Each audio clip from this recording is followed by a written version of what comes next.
Girius, இது நம்ம family.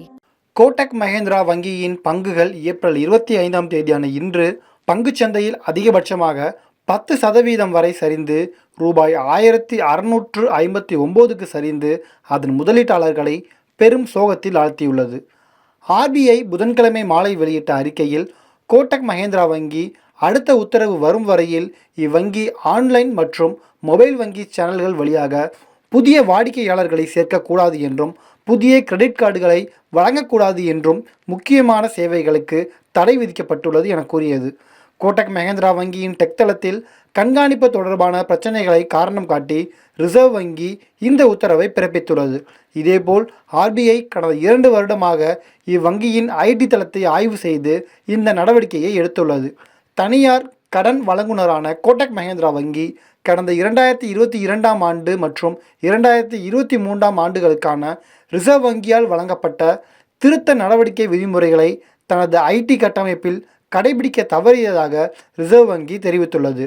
Reserve வங்கி உத்தரவை எடுத்து முதலீட்டாளர்கள் கோட்டக் மஹேந்திரா வங்கியின் பங்குகளை விற்பனை செய்ததன் விளைவே இன்று 10% வரையில் வீழ்ச்சி அடைந்துள்ளது.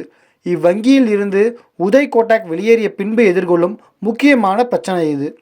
ஆர்பிஐயின் இந்த தடை நடவடிக்கை கோட்டக் மஹேந்திரா வங்கிக்கு குறுகிய காலத்திலும் நடுத்தர காலத்திலும் வர்த்தகம் மற்றும் பங்கு மதிப்பில் பாதிப்பை ஏற்படுத்தும். இது மட்டுமல்லாமல் வங்கியின் வளர்ச்சி, நெட் இன்ட்ரெஸ்ட் மார்ஜின் மற்றும் கட்டண வருமானத்தையும் பாதிக்கும் என சந்தை நிபுணர்கள் கூறுகின்றனர்.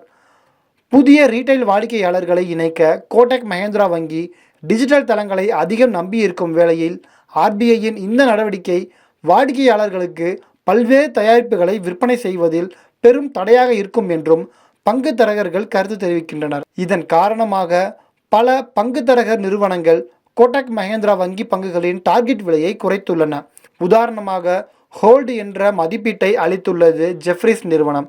கோட்டக் மஹேந்திரா பங்குகளின் இலக்கு விலையை ரூபாய் 2050 இருந்து ரூபாய் 1970 குறைத்துள்ளது. இதேபோல் எம்காய் குளோபல் நிறுவனமும் இலக்கு விலையை ரூபாய் 1950 இருந்து 1750 குறைத்துள்ளது. இதனிடையே டார்கெட் விலையை குறைக்காத மெக்வரி நிறுவனம் கூட ஆர்பிஐயின் இந்த நடவடிக்கை கோட்டக் மஹேந்திரா வங்கிக்கு பெரும் பின்னடைவு என்று ஒப்புக்கொண்டுள்ளது. இதனால் வங்கித்துறை முதலீட்டாளர்களும் கோட்டக் மஹேந்திரா முதலீட்டாளர்களும் உஷாராக செயல்படுவது அவசியம்.